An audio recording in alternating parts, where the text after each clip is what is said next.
So ngayon papunta tayo dito sa HD Mountain View. Hindi naman siya kalayuan sa Baguio proper. 15 kilometers away. 25 minutes nandun na tayo. So tingnan lang natin kung pwede tayo mag-check-in mas maaga. Kung hindi naman, alam ko na tayo ng pagkain.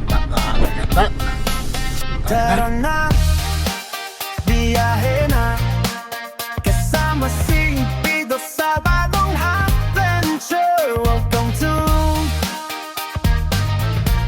Lunsonic Travels. Tako ng bansa, ilang araw, bagong lugar, bagong tanaw. In 300 meters,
So ngayon nandito tayo sa sa Camp 3.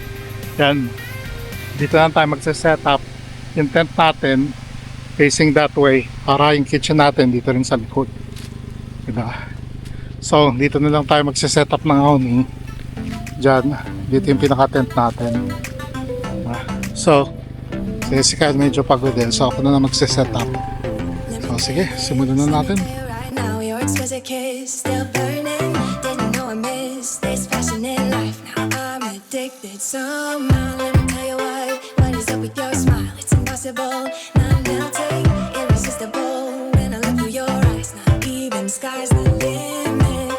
I used to be satisfied, dated over the surface. Now I just can't get enough. You make me feel good like no other.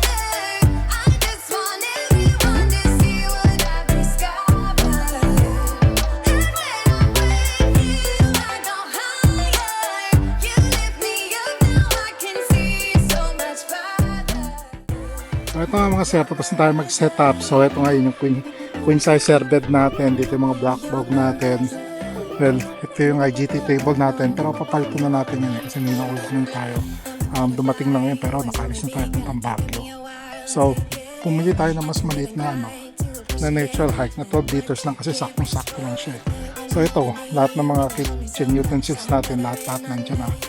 Right. So ngayon, dito nga, diba, kaysa bumili tayo ng awning, bumili tayo lang tayo ng Captain's Tag. Ito Japan to Japan style Captain's Tag. Ito yung ginagamit nila sa Japan. So dalawa yan. So ito na yung sisilbing awning natin. Pagkatapos yung telescopic na natin, pole natin, yung ginamit natin instead dun sa nature hike. So, diba? Kung titingnan nyo, napakasimple lang, diba? Ganyan. Pagkatapos, pagdating sa internet, actually maganda naman ang signal dito kasi yun naman cell tower. No? Pero, well, sinetap na rin natin. Just in case. So, pagdating naman sa internet natin, ayan. So, andyan na Starlink natin. Naka-hook up yan dun sa natin, sa Bluetooth natin. Pagkatapos nga yung solar power natin nandyan. Diba? Okay. So, yan nga, nandito nga tayo, nasa Camp 3 tayo, mamaya magluluto na tayo. At napapahinga lang tayo kasi kakatapos lang natin yung setup natin. Diba? So, simple setup lang, napakadali. Diba? Nature Hike Village 5 Ridge Edition.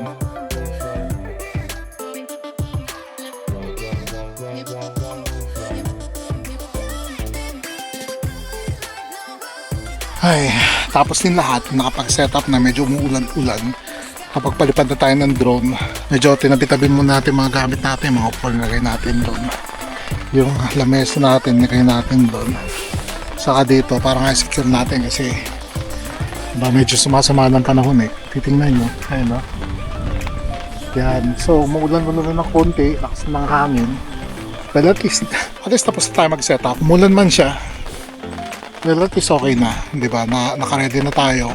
Na-setup na natin lahat, naalala ko lang itong ano. Pero anyway, nakatali naman yung tent natin, nakapeg naman lahat. Maganda na may pagkakasecure ng mga ano natin eh, ng tent natin. So, hindi naman nakakuha ito masyado. Hindi ko ay nakala na ano eh, kakayanin yung pido. Kasi, isipin nyo naman yung van, kung titingnan nyo yung van, full pack eh, full pack talaga yung van. Isipin nyo, 3 battery, 3 LiPo battery. Meron pa tayong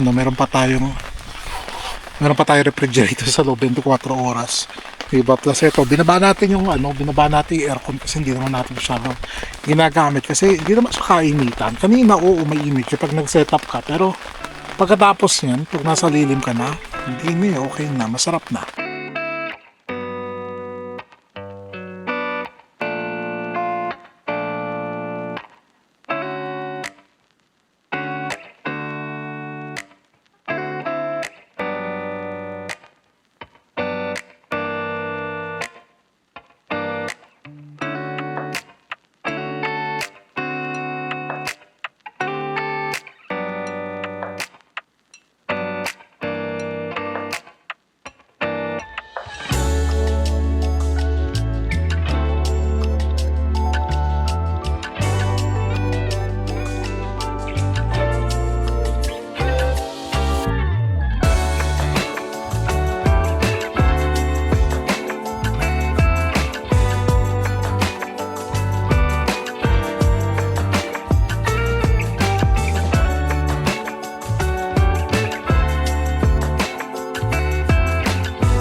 Prepare na tayo ng konti para sa dinner natin.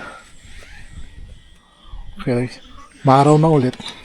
Ito nga dito sa ano natin, dito sa lalagyanan natin, dito lahat yung ano natin, kitchen utilities natin. Ito kanina binili natin sa Baguio eh, pang chop natin. Tapos ito yung paborito kong ano, kawali.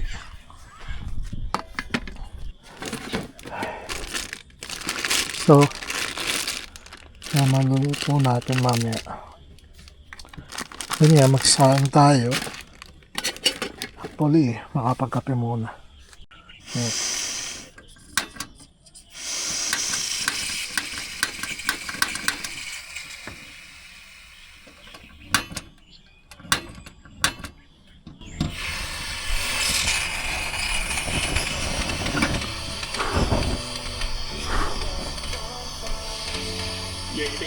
Kaya din na yata.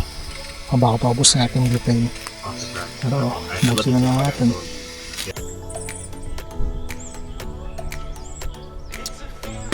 Na, niluto na tayo. So, sabi nila, ingat-ingat daw dito kasi madaling lang ito eh. Oh, saglit lang, oh. Kulo-kulo na siya. So, pahinaan natin ng konti kasi baka masunog. So, luto na tayo ng dinner para mamaya makapagkain na. Medyo tricky lang siya pag sinisindihan mo. So ngayon, mag-ano tayo, mag-chop tayo ng sibuyas, bawang, pagkatapos yung beef natin doon. Itong kanin natin, lapit na yun, pero dahan-dahan lang kasi baka ma-overcook eh.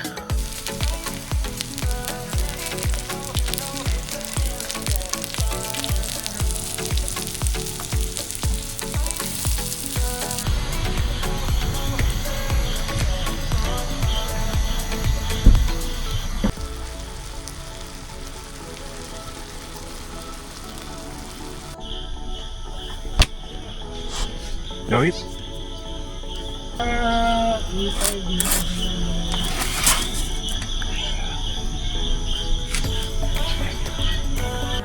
Pretty good? Really good. How's the rice? It's okay?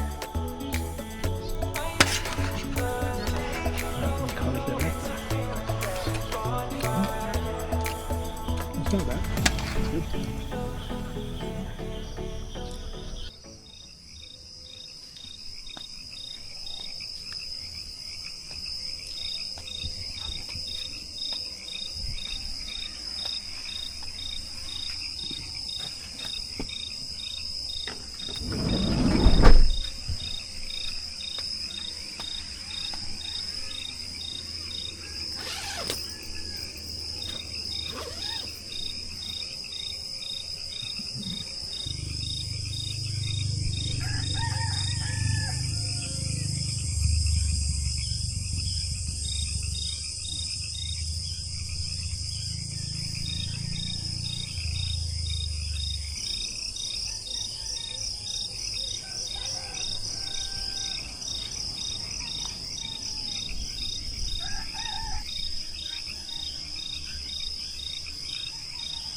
So yung hash browns na binili natin eh.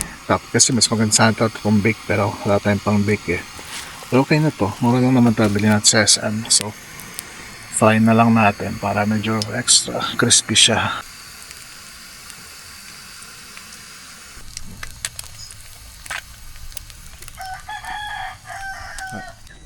So since maaraw naman ngayon, set up tayo ng solar. Yan. Ito yung solar natin. Diba? So, kaya tayo naglagay ng ng hookup sa taas para kahit papaano kapag maganda ang araw, gusto natin taasan yung solar natin. Hookup natin outside. Ito naman dito sa Renogy natin. Ka-hookup na yan at saka titingnan natin yung charge controller. Yan o. Okay. Nagcha-charge siya. Well, hindi lang ganun kalakas pero at least kahit pa paano lang kapag charge siya. Okay. So 78%, check natin yan mamaya. So ngayon medyo tapos na tayo. Simula tayo mag-impake pa unti-unti. Unahin muna natin sa kusina natin, load na natin. Tapos yung kama pagkatapos kasi madadali lang naman to. So load na natin lahat yan. Yan pagkatapos nun. At least ito na lang. Nagcha-charge pa kasi tayo kaya iuhuli na natin yan. Pero yung mga nandito, pwede na natin load yun. Giwang na tayo sa upuan siguro. So actually, sa pinakayo ko sa pagka-camping, yung pagliligpit. Kasi diba, dami mong hiligpitin eh. Kaya nga, tinatry natin na minimize yung pagsisetup natin. Na yung essentials lang. Kasi in a way, ang natin ngayon, ang camping natin ngayon is focus more on essentials. So kaya nga tayo nagdala na napakaraming gamit kasi para malaman natin, ma-sort out natin kasi ang plano ko nga is diba na medyo magluluson loop tayo. So kung masyado tayo maraming bitbit, una makonsumo siya gasolina. Saka second is syempre masyado nga mabigat kay pido. Well, kailangan pa rin natin, di ba, maisama natin yung aircon dun sa essentials natin. Kaya tinitingnan pa natin kung ano pa pwede natin ma-minimize sa pagdating nga sa timbang. So okay naman tong okay naman, actually kaya niya naman, diba? Kasi nga kung iisipin mo yung timbang na aircon saka timbang ni Kyle, mas mabigat si Kyle. So kung mawawala na isang tao, ako lang, so kaya na siguro lahat, like, pero babawasan pa rin natin to kasi nga is Diba? Hindi pa. Pero itong tent, siguro magbibitbit tayo palagi ng isang tent. Siguro ito na lang na Village 5. May Village 6 tayo. Well, ano na lang natin, standby na lang natin. Pero pagdating nga sa solar, medyo i-modify pa natin yung solar natin. So, nag-iisip tayo kung paano natin gagawin. So, lapit na tayo. Almost loaded na lahat. Inihuli lang natin itong tent kasi nag-charge pa naman tayo. But other than that, lahat na loaded na. So, simulan na natin yung break to para load na natin lahat. Pero, charge pa rin tayo kasi kailangan pa natin battery. Hindi pa tayo top up eh. Plan natin, top up natin siya ng 100%. Diba kasi iiwan natin to sa iiwan natin to sa garahe. So kailangan may tayo may battery tayo. So kung ano man ang hindi kakayanin ng solar, diba, pupunuan natin nung sasakyan. Bawat biyahe may kwentong bago. Camping sa bundok, tabi ng dagat. Van life moments na di malilimot lahat. Kasama si Pido sa mga tapat. Adventure natin walang katapat. Luceric Travel, samahan nyo kami sa bawat kalsada at bagong ngiti. Kasama si Pido. Okay, so yun na nga po, tapos na yung ating camping dito sa HT Mountain View. Kung nagustuhan nyo po ang ating video, please don't forget to hit that like and subscribe button and hit that notification bell for more of our travel videos.